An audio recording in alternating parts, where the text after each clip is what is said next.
صل على سيدنا ومولانا محمد وعلى بسم اللہ الرحمن الرحیم۔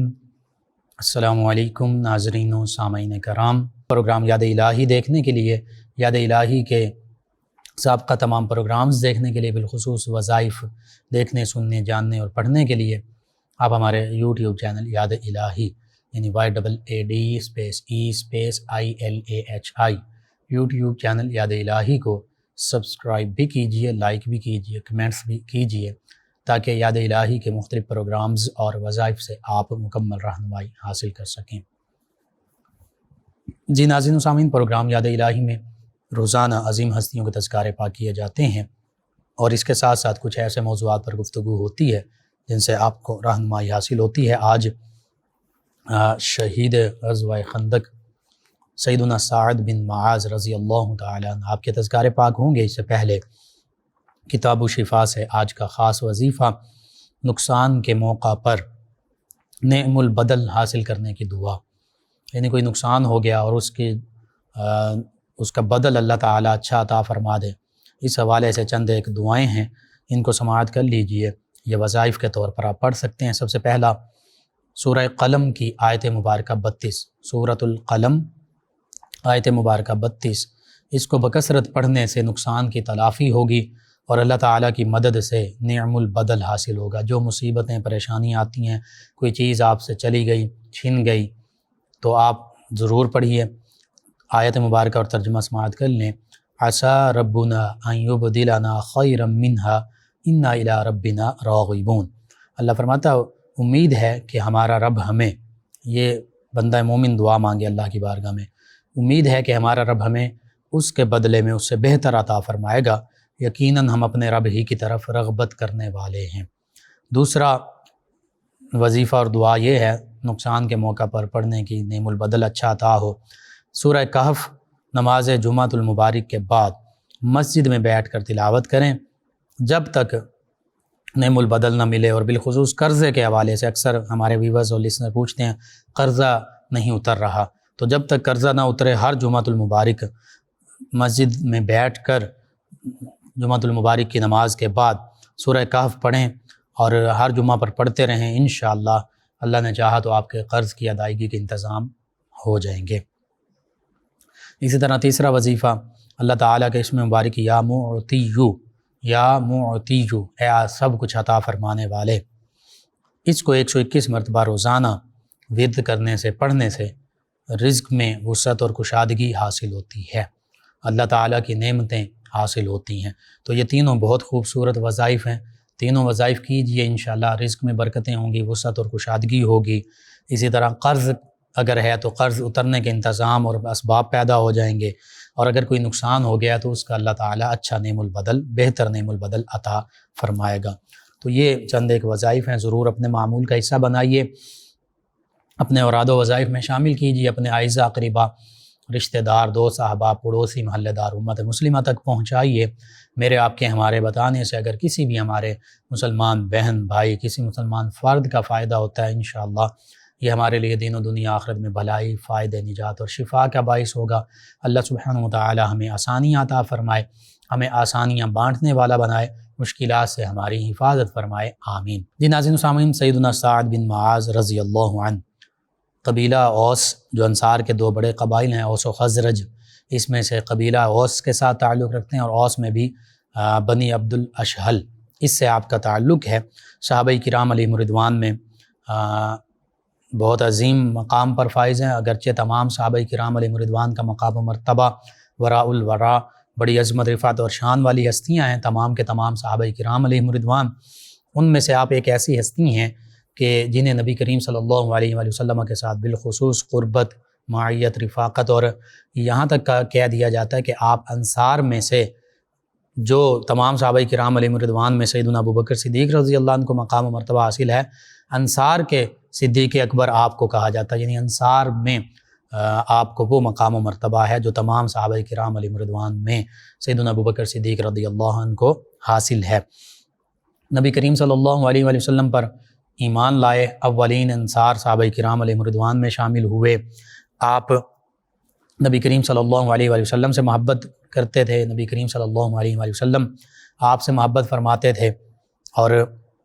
ایسی ہستی ہیں کہ آپ کے وصال پر فرشتوں نے آپ کا استقبال کیا، آسمانوں کے دروازے کھول دیے گئے آپ کے لیے، عرش الہی جو ہے آپ کے وصال پر لرز اٹھا۔ اسی طرح آپ کے جنازے میں 70,000 فرشتے جو ہیں وہ حاضر ہوئے زمین پر، اور نبی کریم صلی اللہ علیہ وآلہ وسلم نے خود ان کی نماز جنازہ پڑھائی۔ آقا کریم صلی اللہ علیہ وآلہ وسلم ان کی محبت میں اور پھر ان کی جدائی میں نبی کریم صلی اللہ علیہ وآلہ وسلم نے آنسو بہائے، آپ کی ریش مبارکہ جو ہے وہ آنسوؤں سے تر ہو گئی۔ یہ اللہ تعالیٰ نے آپ کو اعزاز عطا فرمایا، اور پھر آپ وہ ہستی ہیں کہ آپ کے کہنے پر اور آپ کو دیکھ کر آپ کا پورا قبیلہ مسلمان ہو گیا، یعنی آپ کی وجہ سے اللہ تعالیٰ نے یوں سمجھ لیجئے کہ اسلام میں لوگوں کو داخلہ عطا فرمایا، اور صرف 5 یا 6 سال آقا کریم صلی اللہ علیہ وآلہ وسلم کی معیت، خدمت اور رفاقت میں رہے، لیکن اس قلیل مدت میں بہت بلند مرتبہ، مقام اور اعزازات پائے۔ نبی کریم صلی اللہ علیہ وآلہ وسلم پر اپنی جان نچھاور کر دی، جیسے دیگر صحابہ کرام علیہم رضوان ہمیشہ جان نچھاور کرنے کے جذبے سے سرشار رہا کرتے، اور تمام صحابہ کرام علیہم رضوان نبی کریم صلی اللہ علیہ وآلہ وسلم کے اشارہ ابرو پر حکم کی تعمیل کرتے ہوئے اللہ اور اللہ کے پیارے حبیب صلی اللہ علیہ وآلہ وسلم کے راستے میں مسلمانوں کے دفاع کی خاطر، اسلام کے دفاع کی خاطر، نبی کریم صلی اللہ علیہ وآلہ وسلم کی حرمت کی خاطر آپ پر جان نچھاور کر دیا کرتے تھے۔ یوں ہی آپ نے بھی اپنی جان آفرین کے سپرد کی اور شہادت کا بلند مقام و مرتبہ پایا۔ آپ کا شمار غزوہ احزاب، جسے غزوہ خندق کہتے ہیں، اس کے شہداء میں ہوتا ہے۔ عظیم مجاہد اسلام، جذبہ شوق شہادت کی حامل ہستی، جذبہ جہاد کی حامل ہستی، اور پھر شہادت کا بلند مقام پانے والی حامل ہستی۔ آپ کی سیرت مبارکہ، آپ کی حیات مبارکہ سے ہمیں کئی سبق حاصل ہوتے ہیں۔ آپ کی زندگی کے یہ تمام پہلو تمام امت مسلمہ کے لیے، تمام مسلمانان عالم کے لیے آج بھی مشعل راہ ہیں۔ آپ کے ابتدائی خاندانی پس منظر کا ذکر کیا جائے تو قبیلہ اوس کی جو شاخ ہے، جیسے میں نے عرض کیا بنی عبد الاشہل، اس کے آپ سردار ہیں۔ معاذ سعد آپ کا نام ہے، والد گرامی جو ان کا نام معاذ ہے، تو یوں سیدنا سعد بن معاذ رضی اللہ تعالی عنہ۔ کنیت آپ کی ابو عمر ہے، لقب سید الاوس، یعنی جو قبیلہ اوس ہے اس کے آپ سردار ہیں، تو اسی نسبت سے آپ کو سید الاوس اس لقب سے پکارا جاتا تھا۔ انصار کا دوسرا بڑا قبیلہ خزرج اور اوس اور خزرج، یعنی 2 بڑے قبائل جو ہیں ان میں سے ایک قبیلہ اوس ہے، دوسرا خزرج ہے، تو اس قبیلہ اوس کے آپ سردار ہیں سید الاوس۔ مدینہ طیبہ میں ہجرت نبوی سے 32 برس، تقریباً 32 برس قبل آپ کی ولادت باسعادت ہوئی۔ اور سلسلہ نسب کا ذکر کیا جائے، خاندانی پس منظر، تو سعد بن معاذ بن نعمان بن امرؤ القیس بن زید بن عبد الاشہل انصاری، یعنی عبد الاشہل اسی آپ کے خانوادے میں ایک آپ کے آباء و اجداد میں سے ہیں، تو اس وجہ سے بنو عبد الاشہل بھی آپ کے قبیلے کو کہا جاتا ہے۔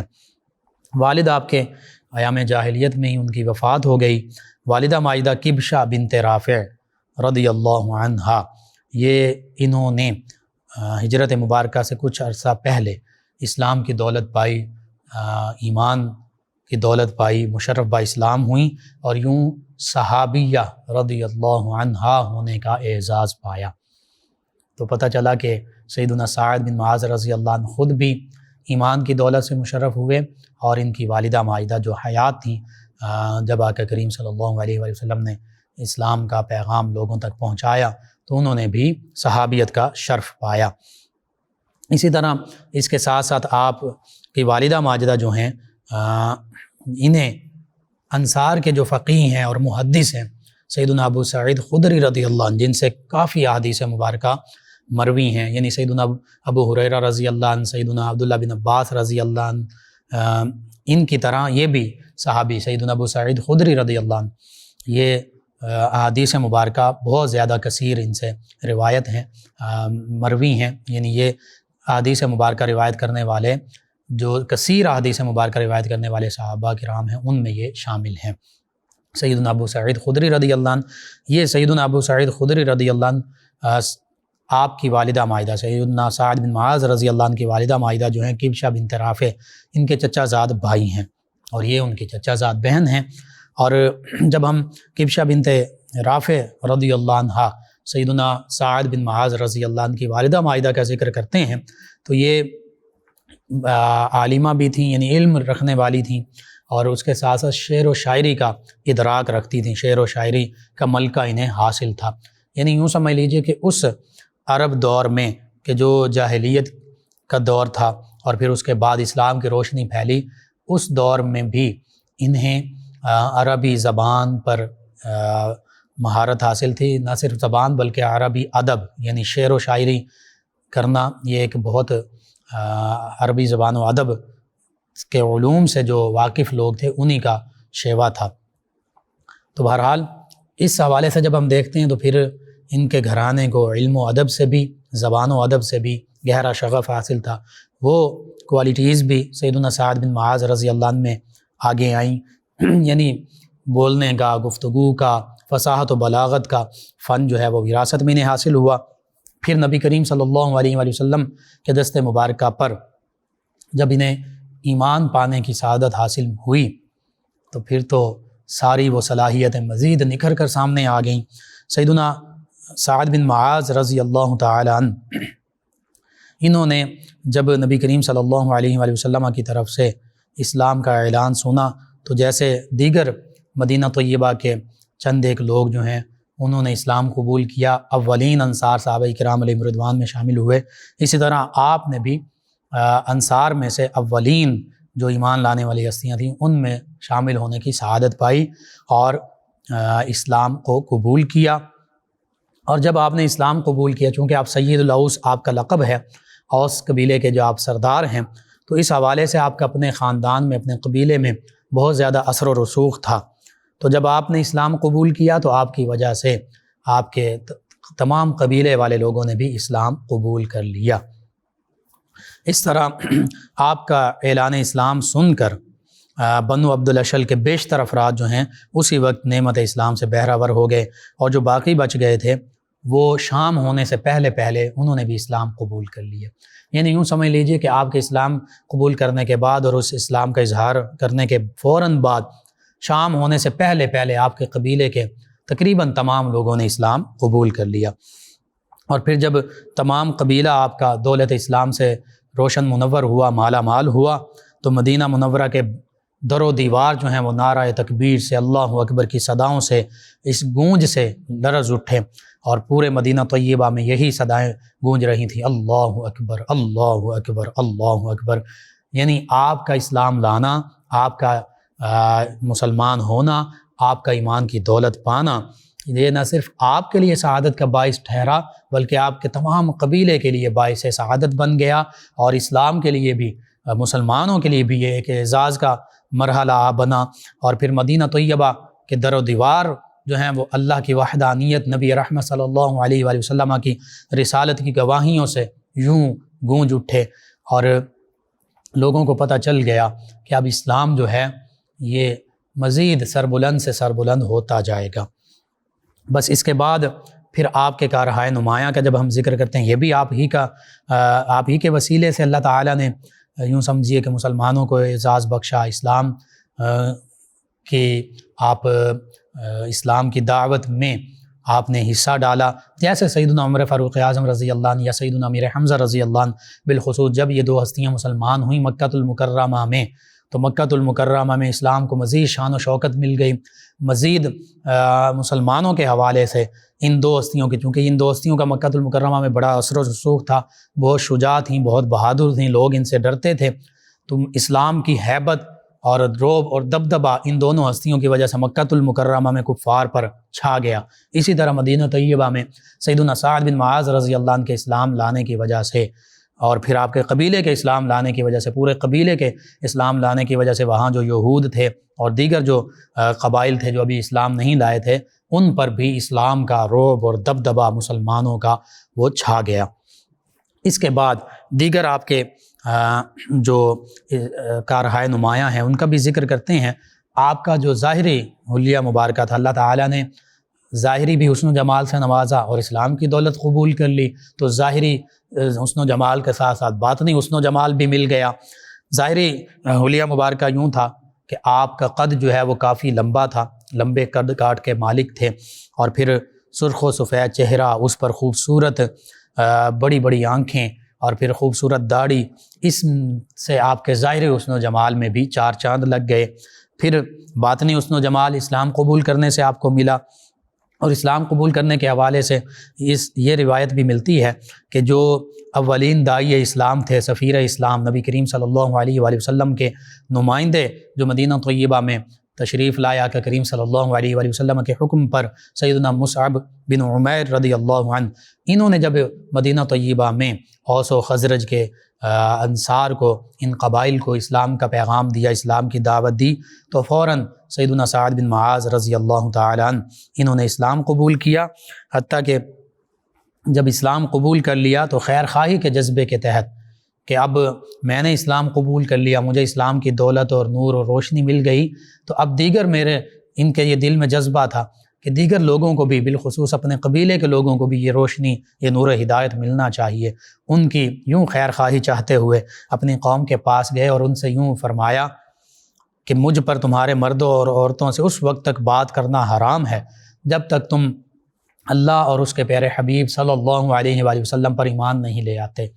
تو جب آپ نے یہ بات فرما دی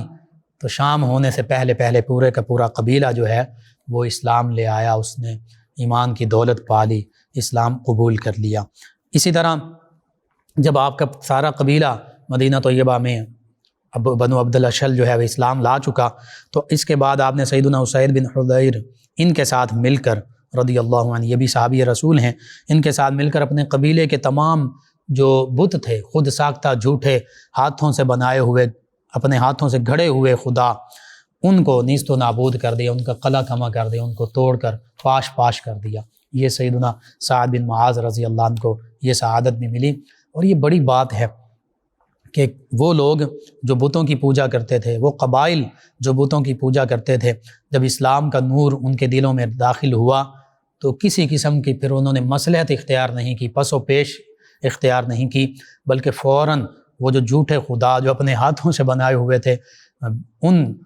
بتوں کو توڑ کر پاش کر دیا، ٹکڑے کر دیا، اور بتا دیا کہ حقیقت میں اللہ وحدہ لا شریک وہی معبود حقیقی ہے، وہی عبادت کے لائق ہے، اس کے سوا کسی کی عبادت نہیں ہے۔ اور اللہ کے پیارے حبیب صلی اللہ علیہ وآلہ وسلم اللہ کے سچے نبی، سچے رسول ہیں، آخری نبی، آخری رسول ہیں۔ یہ جو پیغام لائے ہیں وہ حق ہے، اور اس پیغام حق کے مطابق ہم اپنی زندگی گزاریں گے۔ یہ آج بھی ہمارے لیے یہی درس ہے کہ ہم بھی انہی صحابہ کرام علیہم رضوان کے نقش قدم پر چلتے ہوئے اسلام کا پیغام اپنے قبائل تک پہنچائیں، اپنے خاندانوں تک اسلام کا جو حقیقی تعلیم ہے وہ پہنچائیں، امت مسلمہ تک پہنچائیں۔ اور اگر آج بھی ہم نے جھوٹے خدا اپنی انا کی شکل میں، اپنی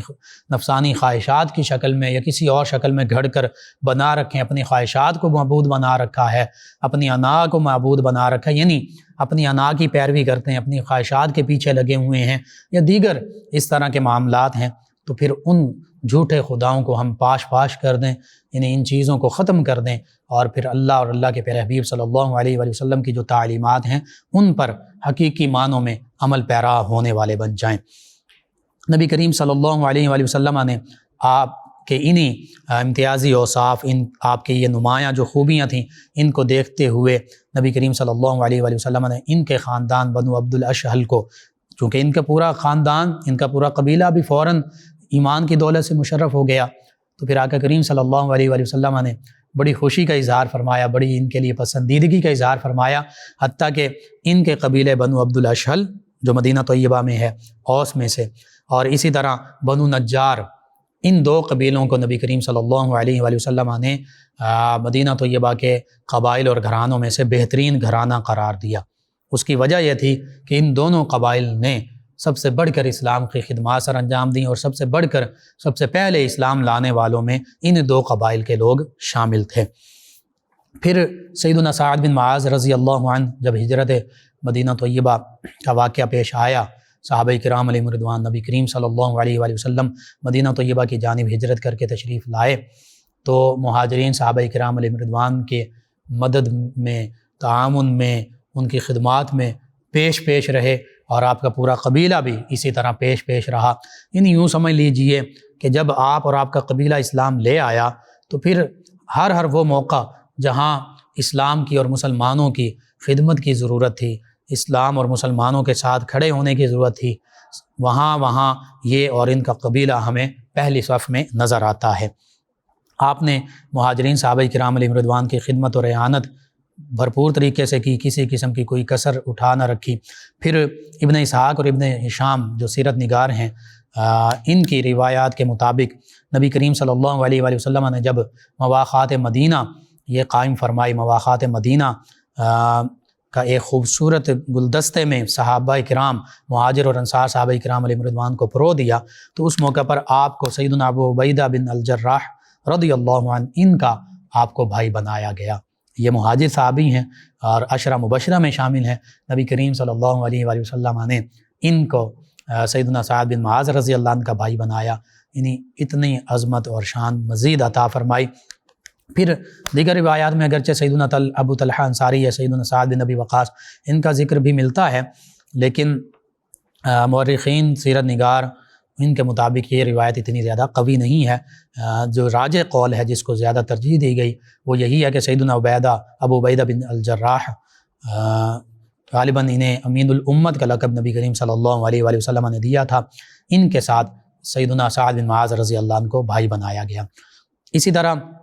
نبی کریم صلی اللہ علیہ وآلہ وسلم کے ساتھ سیدنا سعد بن معاذ رضی اللہ عنہ کو اتنی زیادہ محبت تھی کہ نبی کریم صلی اللہ علیہ وآلہ وسلم کا جو فرمان مبارکہ، جو حدیث مبارکہ یہ سماعت کرتے تو فوراً دل و جان سے اس پر ایمان لے آتے، تصدیق کرتے، اور اس بات کی تصدیق کرتے کہ بالکل یہ من جانب اللہ ہے، یعنی اللہ تعالیٰ کے پیارے حبیب صلی اللہ علیہ وآلہ وسلم جو کچھ ارشاد فرماتے ہیں سچ ارشاد فرماتے ہیں۔ اسی لیے آپ کو انصار کا صدیق اکبر سمجھا جاتا تھا، کہا جاتا تھا۔ یعنی جیسے آقا کریم صلی اللہ علیہ وآلہ وسلم کے پیارے صحابی سیدنا ابوبکر صدیق رضی اللہ عنہ سب سے پہلے ایمان بھی لائے، اسلام بھی لائے، نبی کریم صلی اللہ علیہ وآلہ وسلم کی نبوت اور رسالت کی تصدیق بھی کی، اور ہر آقا کریم صلی اللہ علیہ وآلہ وسلم کے فرمان، معجزے، ہر چیز کی فوراً تصدیق کر دیا کرتے تھے، بلا تردد، فوراً بلا تعمل۔ اسی طرح سیدنا سعد بن معاذ رضی اللہ عنہ انصار صحابہ کرام علیہ رضوان میں فوراً آقا کریم صلی اللہ علیہ وآلہ وسلم کے فرامین مبارکہ کی بلا تعمل، کوئی دائیں بائیں دیکھے بغیر کہ یہ کیسا فرمان ہوگا، یہ معاملہ ہوگا، یوں ہوگا، نہیں، بغیر کسی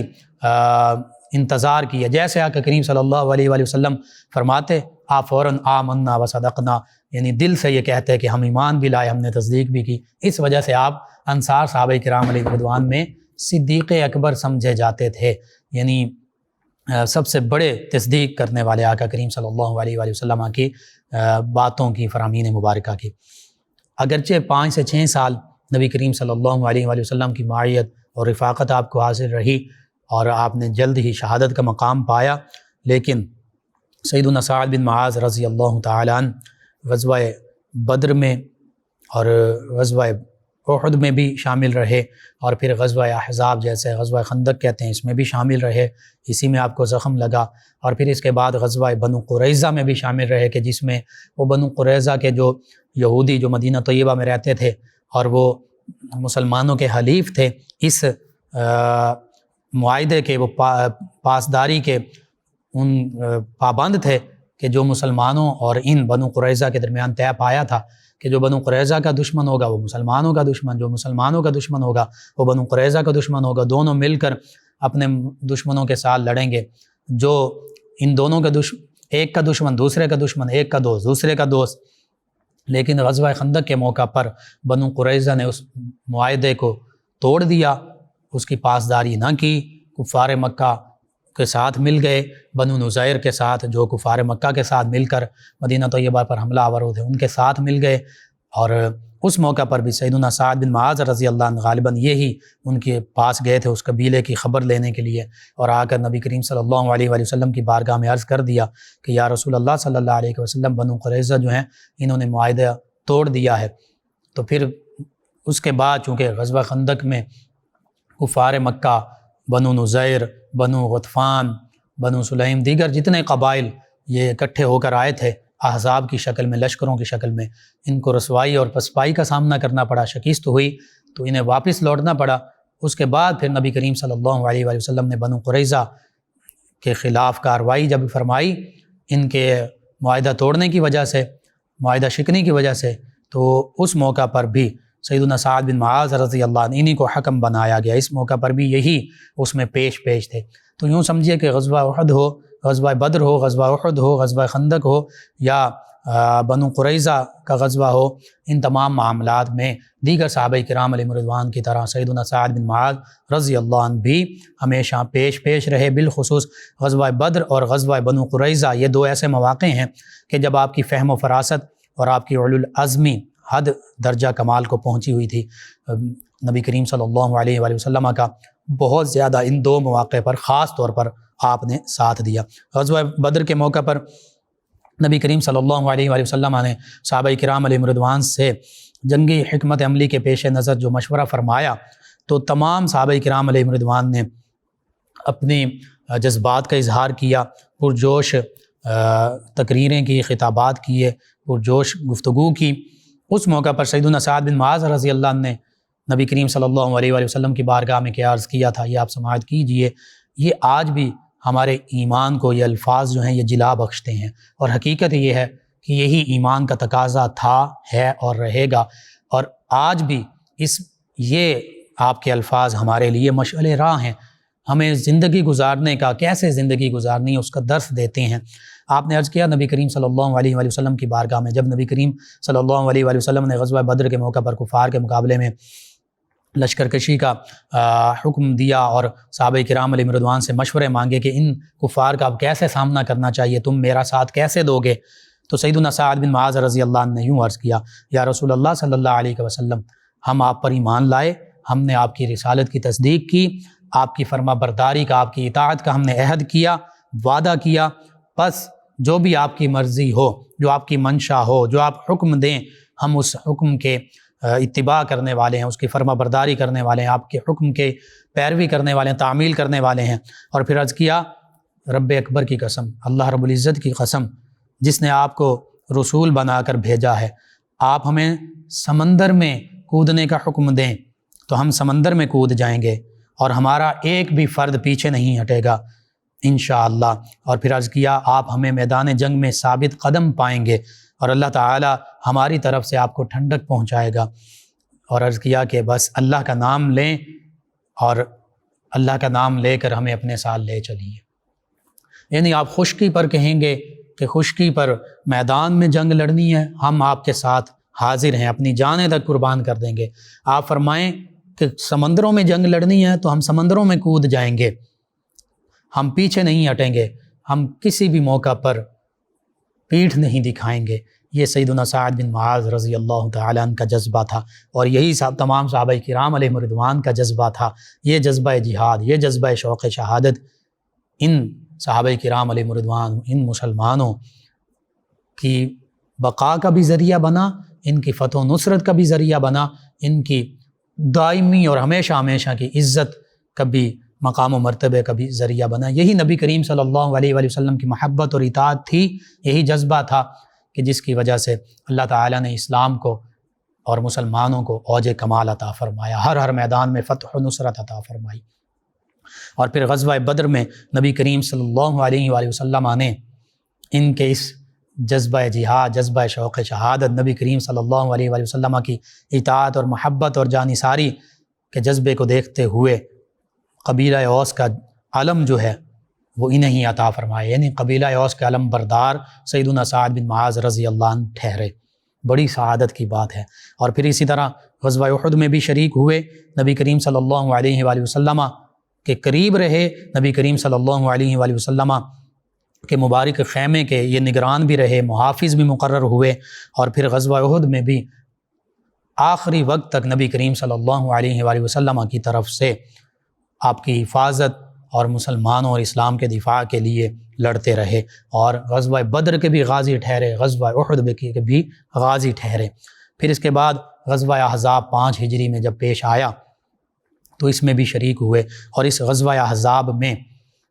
چونکہ خندق کھودی گئی، اس کو غزوہ خندق بھی کہتے ہیں، اور اس خندق کو چند ایک کفار نے پار کیا تھا، عمر بن عبد ود اور اس کے بیٹے اور اکرمہ جو ابھی مسلمان نہیں ہوئے، اور نوفل وغیرہ نے۔ تو سیدنا علی المرتضیٰ کرم اللہ وجہ الکریم اور سیدنا زبیر بن عوام رضی اللہ عنہ، ان دونوں ہستیوں نے ان میں سے 4 جو تھے کفار ان کو واصل جہنم کر دیا، عمر بن عبد ود کو بھی، اس کے بیٹے کو بھی، نوفل کو بھی، اور ایک اور شخص کو، اکرمہ جو مسلمان نہیں ہوئے لیکن کفار کی جانب سے اس میں شامل۔ اکرمہ اس وقت بھاگ گئے اپنا نیزہ بھی پھینک کر، ہتھیار بھی پھینک کر۔ اس دوران سیدنا سعد بن معاذ رضی اللہ عنہ دیگر صحابہ کرام علیہم رضوان کی طرح یہ بھی بالکل خندق کے قریب پہرہ داری کا معاملہ بھی کر رہے تھے، وہاں پر گشت بھی لگا رہے تھے، وہاں پر چکر بھی لگا رہے تھے، یعنی مسلمانوں اور صحابہ کرام علیہم رضوان کی دفاع کے لیے ہر لمحہ بالکل عین خندق پر موجود تھے۔ تو اس موقع پر آپ کا ایک ہاتھ جس میں اسلحہ تھا وہ زرہ سے باہر نکلا ہوا تھا۔ ایک مشرک حبان بن عبد مناف، اس نے تاک کر آپ کے اس ہاتھ پر جس میں کوئی اسلحہ وغیرہ نہیں تھا اس پر تیر مارا، اور وہ تیر آپ کے ہاتھ میں یوں پیوست ہوا کہ اس تیر سے آپ کی رگ جو ہے وہ کٹ گئی، یعنی جو دل سے خون لے کر جاتی ہیں اور واپس آتی ہیں وہ ساری بڑی جو رگیں ہیں وہ کٹ گئیں، اور اتنی شدت سے خون جاری ہوا کہ آپ پھر اس شدت کی وجہ سے بے ہوش بھی ہوئے، اور پھر آپ کو مدینہ طیبہ لایا گیا۔ جب مدینہ طیبہ لایا گیا، مسجد نبوی کے صحن میں ایک خیمہ آپ کے لیے نصب کیا گیا نبی کریم صلی اللہ علیہ وآلہ وسلم کے حکم مبارکہ پر، اور پھر اس میں آپ کا علاج معالجہ ہوتا رہا۔ سیدہ رفیدہ رضی اللہ عنہ جو طبیبہ تھیں، حکیمہ تھیں، حکیم تھیں،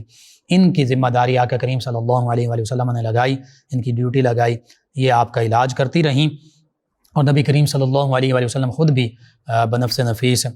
وقتاً فوقتاً تشریف لاتے، ان کی صحت کے بارے میں دریافت کرتے، ان کی تیمارداری فرماتے، ان کے عیادت کے لیے تشریف لاتے، حوصلہ بڑھاتے۔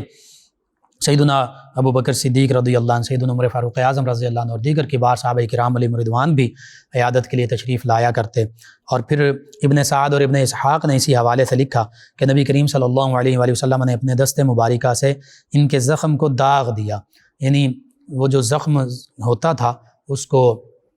گرم چیز سے داغا جاتا تھا، اور اس داغنے سے یہ ہوا کہ خون بہنا رک گیا نبی کریم صلی اللہ علیہ وآلہ وسلم کی برکت سے، اور آپ کا زخم جو ہے پھر دن بدن بہتر ہونے لگا، بھرنے لگا، مندمل ہونے لگا، طبیعت بھی آپ کی سنبھلنے لگی۔ اس دوران اچانک آپ کے دل میں شہادت کی تمنا جو ہے اس نے انگڑائی لی، آپ کے دل میں شہادت کی تمنا جو ہے مچلنے لگی، اور دوسری طرف شوق جہاد جو ہے وہ بھی آپ کے دل میں تھا۔ یہ تمام صحابہ کرام علیہم رضوان، شوق شہادت بھی، جذبہ جہاد بھی ہمہ وقت ان کے دلوں میں موجزن رہتا تھا۔ تو اس موقع پر آپ نے یوں اللہ کی بارگاہ میں دعا کی کہ اللہ تو جانتا ہے کہ مجھے کفار قریش کے ساتھ لڑنا بڑا مرغوب ہے، بڑا پسند کرتا ہوں، میں مکہ کے کافروں کے ساتھ لڑوں، اور عرض کیا کہ اے اللہ مجھے کفار مکہ کے ساتھ لڑنے کی جتنی آرزو اور خواہش ہے کسی اور قوم کے ساتھ اتنی لڑنے کی آرزو اور خواہش نہیں، کیونکہ اس بد کردار قوم نے، جس میں ابو جہل بھی تھا، دیگر لوگ بھی تھے، یہ عرض کر رہے ہیں اللہ کی بارگاہ میں کہ اللہ اس قوم کے ساتھ مجھے اس لیے لڑنے کی، جہاد کی خواہش ہے کہ اس قوم نے تیرے پیارے حبیب صلی اللہ علیہ وآلہ وسلم خاتم النبیین، خاتم المرسلین صلی اللہ علیہ وآلہ وسلم کو جھٹلایا اور انہیں ہجرت پر مجبور کیا، انہیں اذیتیں دیں، تکالیف پہنچائیں۔ تو عرض کرتے ہیں اللہ کی بارگاہ میں اے اللہ اگر کفار مکہ کے ساتھ کوئی جنگ باقی ہے تو مجھے زندہ رکھ تاکہ میں تیری راہ میں ان کفار مکہ سے لڑوں، اور اگر ان لوگوں سے کوئی جنگ اب باقی نہیں ہے تو پھر میرے اس زخم کو پھاڑ دے اور اسی زخم میں مجھے شہادت کی موت عطا فرما۔ چنانچہ جب انہوں نے یہ دعا ختم کی تو اس کے بعد فوراً اچانک ان کا جو زخم تھا وہ پھر پھٹ گیا اور خون اسی طرح بہنے لگ پڑا۔ جب خون پھر زیادہ مقدار میں بہا اور چونکہ وہ دعا انہوں نے مانگی اللہ کی بارگاہ میں مستجاب ہو گئی، اگرچہ آقا کریم صلی اللہ علیہ وآلہ وسلم کے دست شفقت رکھنے سے اور جس زخم کو داغنے سے شفا مل گئی تھی، لیکن اب اللہ ہی کے حبیب صلی اللہ علیہ وآلہ وسلم کی بارگاہ میں خود ہی انہوں نے شہادت کی دعا مانگی ہے، اور یہ وہی دعا ہے جو آقا کریم صلی اللہ علیہ وآلہ وسلم ہی بھی مانگا کرتے تھے کہ اللہ میں تیرے راستے میں شہید کیا جاؤں اور پھر دوبارہ زندہ کیا جاؤں، پھر شہید کیا جاؤں، پھر دوبارہ زندہ کیا جاؤں، پھر شہید کیا جاؤں، پھر دوبارہ زندہ کیا جاؤں۔ تو یہ بھی نبی کریم صلی اللہ علیہ وآلہ وسلم ہی کی مطابقت میں دعا تھی، تو بس اللہ تعالیٰ نے اس کو مستجاب فرمایا، اور اسی زخم کی وجہ سے آپ بالآخر اللہ کی بارگاہ میں حاضر ہو گئے۔ یوں آپ شہدائے احزاب، شہدائے خندق میں شامل ہوئے۔ نبی کریم صلی اللہ علیہ وآلہ وسلم ان کے خیمے میں تشریف لائے اور ان کے سر کو اپنی مبارک گود میں رکھا، آغوش رحمت میں لیا، اور بارگاہ الہی میں یوں دعا کے لیے ہاتھ اٹھائے کہ اللہ، سعد نے تیرے راستے میں جہاد کیا، تیرے راستے میں قتال کیا، اور تیرے راستے میں کفار کے خلاف لڑے، اور تیرے نبی صلی اللہ علیہ وآلہ وسلم کی تصدیق کی، لہٰذا تو سب سے بہتر طریقے سے ان کی روح قبض فرما۔ جب ان کا نزا کا عالم آیا، آخری عالم آیا، تو یوں آقا کریم صلی اللہ علیہ وآلہ وسلم نے رحمت بھری دعاؤں سے نوازا۔ جب آقا کریم صلی اللہ علیہ وآلہ وسلم نے یہ مبارک دعائیہ کلمات ارشاد فرمائے،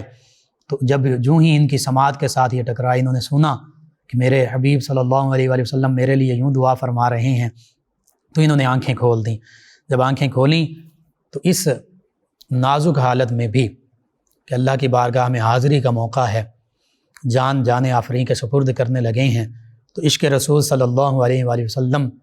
کا غلبہ آپ کے دل و جان اور ذہن پر یوں قائم ہے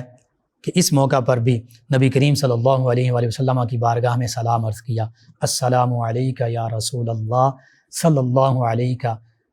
وسلم، یعنی اے اللہ کے پیارے رسول صلی اللہ علیہ وآلہ وسلم، میری طرف سے آپ کی بارگاہ میں ہدیہ سلام یہ پیش ہو۔ اور پھر انہوں نے یہ عرض کیا کہ میں گواہی دیتا ہوں کہ آپ نے رسالت کا حق ادا کیا۔ اس کے بعد نبی کریم صلی اللہ علیہ وآلہ وسلم جب انہوں نے گواہی بھی دے دی، آقا کریم صلی اللہ علیہ وآلہ وسلم کی بارگاہ میں سلام بھی عرض کر دیا، تو نبی کریم صلی اللہ علیہ وآلہ وسلم وہاں سے ان کے خیمے سے واپس تشریف لے آئے، اور تھوڑے ہی لمحوں بعد، چند ہی گھنٹوں بعد ان کا وصال ہو گیا، شہادت کا بلند مرتبہ پا لیا۔ کسی نے پھر بعد میں جب نبی کریم صلی اللہ علیہ وآلہ وسلم کی بارگاہ میں عرض کیا یہ سارا معاملہ، تو پھر نبی کریم صلی اللہ علیہ وآلہ وسلم آپ کے خیمے میں جلدی سے، تیزی سے، لمبے لمبے قدم بھرتے ہوئے تشریف لائے، حالانکہ خیمے میں کوئی شخص موجود نہیں تھا۔ تو اس موقع پر ارشاد فرمایا کہ یہ خیمہ فرشتوں سے بھرا ہوا تھا، ایسے بھرا ہوا تھا کہ قدم رکھنے کی جگہ نہیں تھی، اور فرمایا کہ ایک فرشتے نے اپنا پر اٹھایا تو پھر میں وہاں پر بیٹھ گیا۔ فرشتے پھر پر بچھاتے ہیں، اور وہ پر اللہ تعالیٰ کی طرف سے رحمت کے ہی پر ہوتے ہیں، اور پھر اللہ تعالیٰ نے یہ اعزاز، یہ شرف اپنے پیارے حبیب مکرم صلی اللہ علیہ وآلہ وسلم کے تصدق سے ان صحابی رضی اللہ عنہ کو عطا فرمایا کہ ان کے شہادت پاتے ہی فرشتے ان کے خیموں میں آ گئے، اور اس طرح آ گئے کہ تل دھرنے کی جگہ نہیں تھی۔ اور آقا کریم فرما رہے ہیں کہ جب ایک فرشتے نے پر اپنا سمیٹا، اٹھایا، تو پھر میں وہاں پر بیٹھ گیا۔ اسی طرح روایات میں آتا ہے کہ اسی شب سیدنا جبریل امین علیہ السلام ریشمی امامہ پہنے ہوئے، ریشمی پگڑی پہنے ہوئے نبی کریم صلی اللہ علیہ وآلہ وسلم کی بارگاہ میں حاضر ہوئے، اور عرض کرنے لگے، اللہ کے نبی صلی اللہ علیہ وآلہ وسلم، یہ کون شخص ہیں، یہ کون ہستی ہیں، یہ کون ہیں کہ جن کے لیے آسمان کے سب دروازے بھی کھول دیے گئے ہیں اور عرش الہی بھی خوشی سے جھوم رہا ہے؟ تو نبی کریم صلی اللہ علیہ وآلہ وسلم نے ان کے بارے میں فرمایا کہ یہ سعد بن معاذ رضی اللہ عنہ ہیں، اور اللہ کے پیارے حبیب صلی اللہ علیہ وآلہ وسلم کے یہ جان نثار صحابی۔ پھر جب آپ کا جنازہ اٹھایا گیا تو جو منافقین تھے،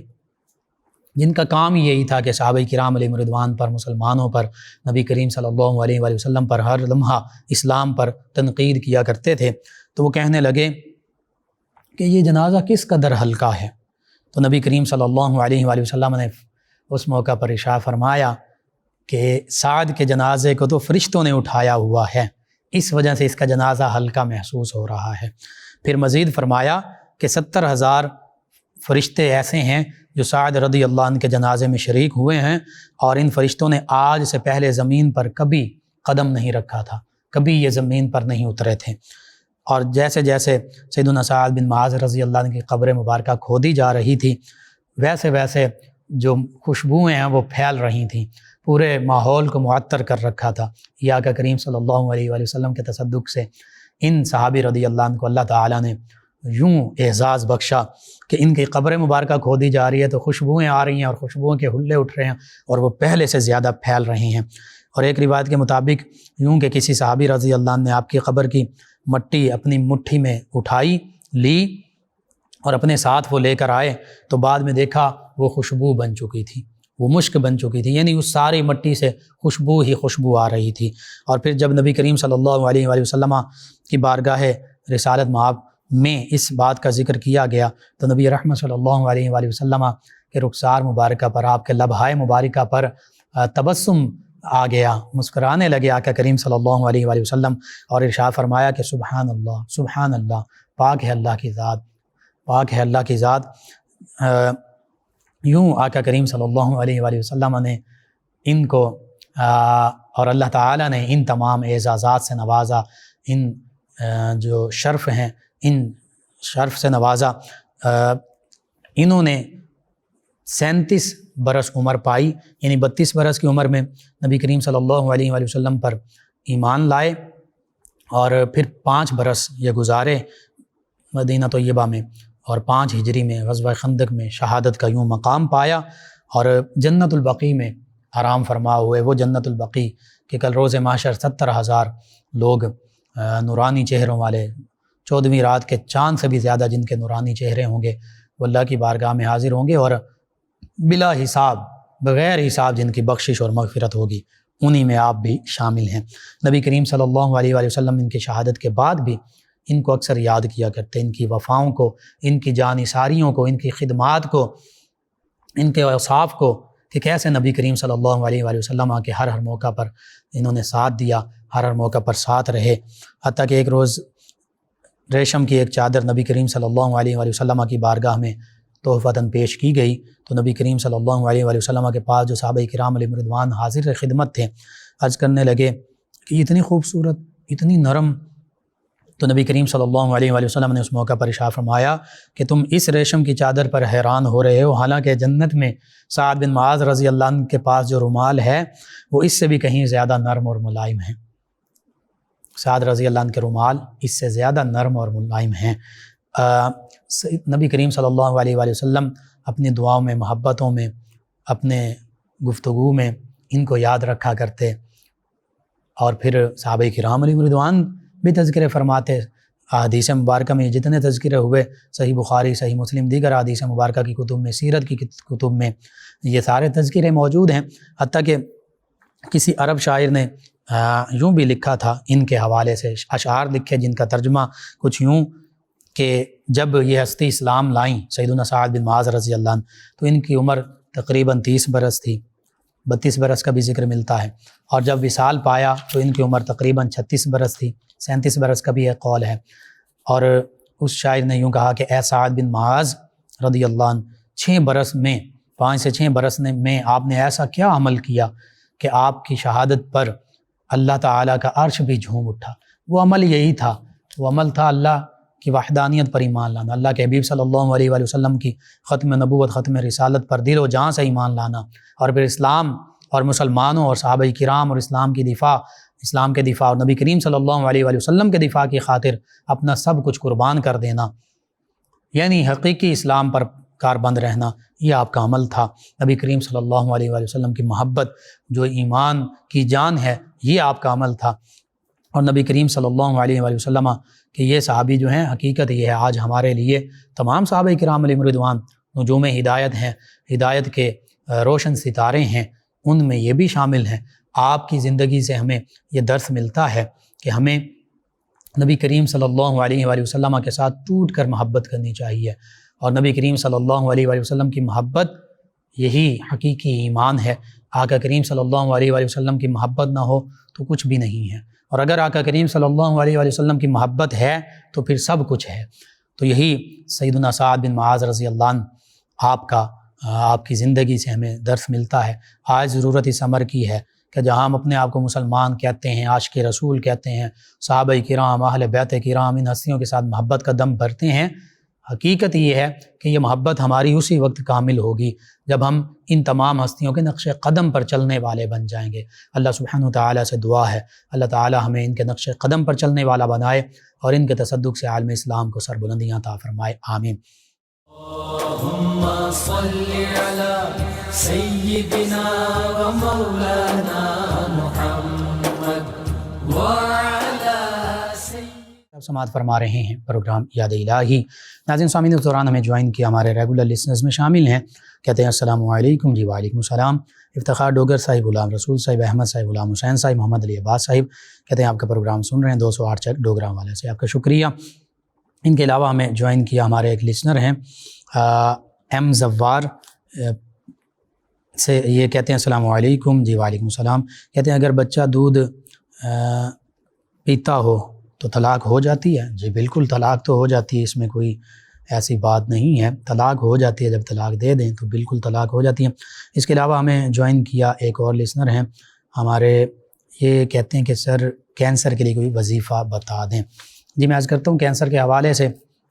کینسر، فالج، لقوہ، دیگر تمام لا علاج امراض کے لیے سب سے بڑا ایک وظیفہ تو یہ کہ سورہ رحمان صبح اور شام 3 مرتبہ مریض کو اچھے قاری صاحب جو ان کی آواز میں سنائی جائے، وہ توجہ دے اور یکسوئی کے ساتھ سنیں، اور پانی پڑا ہوا ہو گلاس میں، اس پر آخر میں 3 مرتبہ اللہ اللہ اللہ پڑھ کر پھونک مار کر پی لیں، اللہ تعالیٰ شفا عطا فرمائے گا۔ اس کے ساتھ ساتھ کینسر کا مجرب روحانی نسخہ یہ ہے کہ سورہ قمر کی آیت مبارکہ 10 یہ کثرت سے پڑھیں، فدعا ربہ انی مغلوب فانتصر، اس کو کثرت سے پڑھیں۔ اور اسی طرح سورۃ الملک اس کی آیت مبارکہ 14 یہ مریض پر بھی دم کریں، پانی پر بھی دم کریں، اور دوائی اگر لے رہے ہیں اس پر بھی دم کریں، اور دوائی بھی پر بھی دم کر کے کھلاتے رہیں، پانی بھی پلاتے رہیں، مریض پر بھی دم کرتے رہیں، بہت جلد شفا ہوگی۔ تو یہ 3 علاج میں نے بیان کر دیے، آپ تینوں کیجیے، اللہ تعالیٰ بہتری فرمائے گا۔ ان کے علاوہ ہمیں جوائن کیا ہمارے لسنرز میں شامل ہیں ایک اور لسنر ہیں، یہ کہتے ہیں یاد الہی پروگرام بہت اچھا ہے، اور کہتے ہیں کہ مجھے فالج کا پیشنٹ ہوں، کوئی روحانی نسخہ بتا دیں، علاج بتا دیں، پہلی دفعہ آپ کے پروگرام میں شامل ہو رہا ہوں، شکریہ۔ جی فالج کے حوالے سے اور لقوہ، اس دونوں کے حوالے سے ایک اور ہمارے لسنر نے لقوہ کے بارے میں بھی پوچھا ہے، تو فالج اور لقوہ کا روحانی علاج سماعت کر لیں۔ اشراق کی نماز کے بعد سورہ والشمس یہ 30ویں پارے میں ہے، والشمس وضحاها والقمر اذا تلاها، یہ 21 مرتبہ پڑھ کر لقوہ، فالج اور ریشہ کے مریض پر دم کریں، انشاءاللہ شفا نصیب ہوگی۔ دوسرا طریقہ یہ ہے کہ اللہ تعالیٰ کے اسم مبارک یا اللہ، اس کو 100 مرتبہ سوتے وقت پڑھنے سے انشاءاللہ فالج اور لقوہ سے شفا ہوگی۔ تو سونے سے پہلے یا اللہ یا اللہ یا اللہ یہ 100 مرتبہ پڑھیں، اپنے اوپر دم کر لیں، انشاءاللہ اللہ تعالیٰ شفا عطا فرمائے گا۔ تیسرا روحانی علاج فالج اور لقوہ کا یہ ہے کہ لا الہ الا اللہ کلمہ طیبہ، یہ 11 مرتبہ نئی چینی کی پلیٹ پر لکھیں اور لکھ کر پانی اس میں ڈال کر پیتے رہیں، انشاءاللہ لقوہ اور فالج کے مریض سے مرض سے نجات ملے گی۔ اور چوتھا سبحان اللہ وبحمدہ سبحان اللہ العظیم لا حول ولا قوت الا باللہ العلی العظیم، یہ نماز فجر کے بعد 3 مرتبہ ان الفاظ کو پڑھیں۔ جو ان الفاظ کو پڑھے گا غم سے، کوڑ سے، برس سے اور فالج سے محفوظ رہے گا۔ ان کے علاوہ ہمیں جوائن کیا ہمارے ایک اور لسنر ہیں، اور یہ کہتے ہیں السلام علیکم۔ جی وعلیکم السلام۔ کہتے ہیں انہوں نے سیدنا ابوبکر صدیق رضی اللہ عنہ کے منقبت کے چند اشعار بھیجے ہیں، کہتے ہیں کہ اللہ تعالیٰ آپ کی صحت عطا فرمائے، اور صحت کیسی ہے؟ جی الحمدللہ، کہتے ہیں ہماری دعا ہے اللہ تعالیٰ آپ کو اور آپ کی ٹیم کو ایمان والے صحت عطا فرمائے اور خوش رکھے۔ چلیں جی شکریہ آپ کا۔ اور انہوں نے کہا کہ بلڈ پریشر کے حوالے سے درود پاک اور اس کے ساتھ آیت مبارکہ آپ نے ذکر کی تھی سورہ آل عمران کی، جو آیت مبارکہ 134 ہے سورہ آل عمران، اور منقبت یہ انہوں نے ہمیں عابد قادری انہوں نے لکھ کر بھیجی ہے، کہتے ہیں خدا کا بندہ، نبی کا دل بر، صدیق اکبر کوئی نہیں ہے تیرے برابر صدیق اکبر صدیق اکبر، کبھی جو مشکل میں دن آئے تیرے عمل سے یقین آئے، تو مسکراتا ہے گھر لٹا کر صدیق اکبر صدیق اکبر۔ ماشاءاللہ بالکل جی ایسا ہی ہے۔ سیدنا ابوبکر صدیق رضی اللہ عنہ نبی کریم صلی اللہ علیہ وآلہ وسلم کے جانثار صحابہ کرام علیہم رضوان میں شامل ہیں، بعد از انبیاء کرام علیہم السلام افضل البشر ہیں۔ ان کے علاوہ میں جوائن کیا ایک اور ہمارے لسنر ہیں اور حافظہ فاطمہ صاحبہ کی، انہوں نے خواب کا ذکر کیا۔ جی آپ کے خواب کی تعبیر پہلے بھی پروگرام میں بیان کر دی ہے۔ ان کے علاوہ ہیں مظہر عباس صاحب چنیوٹ سے، کہتے ہیں ضرور بتائیں اس بارے میں پریشان ہوں۔ کس چیز کا آپ نے ذکر کیا؟ کہتے لقمان بھائی کیا حال ہے، میری بھتیجی کا نام مومنہ ہے، 6 سال کی ہے اور اس کے فیس کے لیفٹ سائڈ پہ لکوہ ہے آلموسٹ 1 منتھ سے، پلیز کوئی وظیفہ بتا دیں۔ جی میں نے ابھی جو وظائف بتائے ہیں فالج اور لکوے کے، ان کو آپ اپنے معمول کا حصہ بنائیں،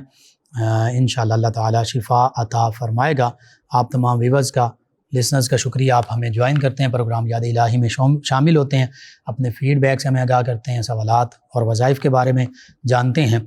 ناظرین و سامعین، پروگرام یاد الہی کا وقت ختم ہو جاتا ہے، انشاءاللہ کل صبح دوبارہ آپ سے ملاقات ہوگی پروگرام یاد الہی میں۔ اپنے میزبان محمد لقمان رضا اور ہماری ٹیم کو اجازت دیجیے، اللہ نگہبان۔ اللہم صل علی سیدنا و مولانا